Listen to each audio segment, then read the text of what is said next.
Merci. Madame l'ambassadeur, Monsieur le proviseur du lycée international de Ferney-Voltaire, chers délégués, chers amis, bienvenue dans la salle des droits de l'homme et de l'Alliance des civilisations, le siège du Conseil des droits de l'homme au Palais des Nations. C'est toujours un plaisir d'accueillir les jeunes esprits qui nous sont prêts à relever les multiples défis auxquels notre monde est confronté aujourd'hui. Et je vous remercie chaleureusement de votre invitation de partager quelques moments avec vous. Tout d'abord, permettez-moi de remercier le lycée international de Ferney-Voltaire pour l'organisation de cette 6e conférence de la modélisation des Nations Unies, FerMUN 2016, le changement nécessaire. Ces sessions donnent aux jeunes provenant de différentes parties du monde une compréhension de la diplomatie et des négociations multilatérales. Et il est remarquable que cette année, 650 étudiants de 50 nationalités provenant de 39 écoles de 15 pays à travers le monde prennent part à cette conférence. C'est vraiment les Nations Unies. Cette dernière intègre les principes de la diversité et du multilinguisme. Et j'encourage vivement vous tous à discuter des enjeux mondiaux et à participer à la construction du monde de demain. Comme vous le savez, l'Organisation des Nations Unies a eu 70 ans cette année. Je suis fier, et mes collègues avec moi, des résultats concrets réalisés par l'ONU et de son impact dans le monde depuis sa création en 1945. L'ONU travaille dans de nombreux domaines pour aider les États à mettre en œuvre les objectifs énoncés dans la Charte des Nations Unies. Dans le langage de Genève, ces objectifs couvrent les domaines de la paix, du droit et du bien-être. En examinant l'état du monde aujourd'hui et en le comparant à la situation d'il y a 70 ans, nous trouvons à la fois d'énormes progrès, mais aussi des revers de ces vents. En regardant les statistiques mondiales, nous devrions être cependant encouragés par le fait que notre population, en moyenne, n'a jamais vécu aussi bien. Nous vivons plus longtemps, nous sommes en meilleure santé et nous sommes mieux instruits que jamais auparavant. Ceci est en soi un exploit du système international des 7 dernières décennies. Mais nous sommes aussi et également confrontés à d'anciens et de nouveaux défis mondiaux qui transcendent les frontières et les continents. Let me now share a few thoughts on the themes and challenges that you have chosen to tackle during the next 3 days: migration, terrorism, and climate change. More than 1 million asylum seekers and migrants have crossed the Mediterranean to Europe during 2015. Most of them fled war and persecution in Syria, Afghanistan, and Iraq. But just because the news headlines kept focusing on Europe, we should not forget that migration is not just a European problem, but a global issue which needs global solutions.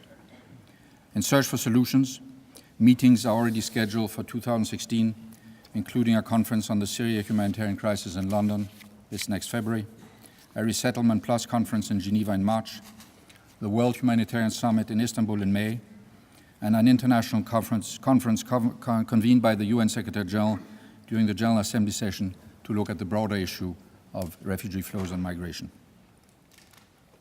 I encourage you to look beyond the immediate news headlines and think about how to deal with the much broader, longer-term migratory trends in the future. It is also imperative to tackle the negative discourse around asylum seekers, refugees, and migrants, and showcase, based on facts, figures, and statistics, the social and economic value that they bring to global and national economies. Terrorism is a major threat to everything the United Nations stands for: peace and security, development, and human rights. It defies national borders. Its motivations, financing, tactics, and targets are constantly evolving and changing. That is why it is so difficult to address this threat. Coordination, cooperation, and sharing of practices among states and other actors at all levels is essential to effectively combat terrorism. But what is even more essential is prevention and addressing the root causes such as poverty, inequality, discrimination, injustice, and impunity. With the rise of ideologies that promote hatred, it is also very clear that there is no investment today more crucial to tomorrow's peace and security than an education that fosters tolerance, openness, inclusion, and respect for human rights. The year 2015 was the warmest on record. The last 5 years have been the warmest 5-year period on record, with many extreme weather events influenced by climate change and human-induced global warming. And it is also the year when the international community reached a tipping point in the collective action against climate change with the signing of the Paris Agreement. This agreement provides a pathway forward to limit the temperature rise to well below 2 degrees, hopefully even 1.5.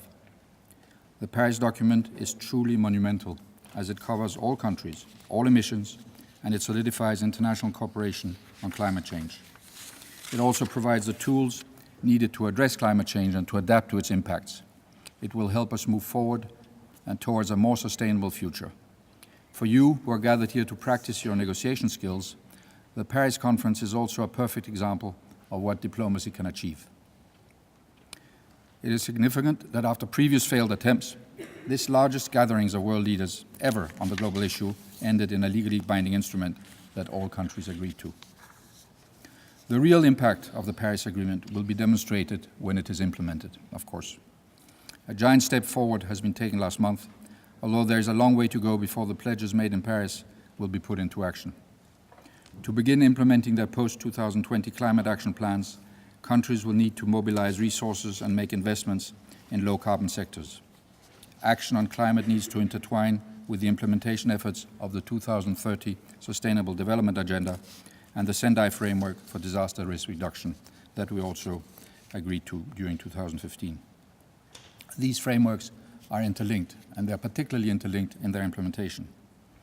The collective effort and engagement of all actors, member states, the UN system, civil society, the private sector, academic and research institutions will be required, as well as a new mode of functioning and new partnerships. International Geneva has an important role to play in this endeavor, as a majority of UN agencies and other stakeholders that will be working on implementing the new roadmap are based here in Geneva. Some of you might be joining International Geneva in the future as representatives of your countries, members of non-governmental organizations, researchers in academic institutions, or United Nations staff. The knowledge of the system and practical skills you develop through the Model United Nations will be a good service to you then. It is your generation that inherits the to-do list that was set up by the international community in 2015. In conclusion, let me wish you a fruitful discussion, innovative ideas, and out-of-the-box solutions to be generated at this session over the next 3 days. And I very much hope that the event will inspire you to great achievements in the future. Thank you very much.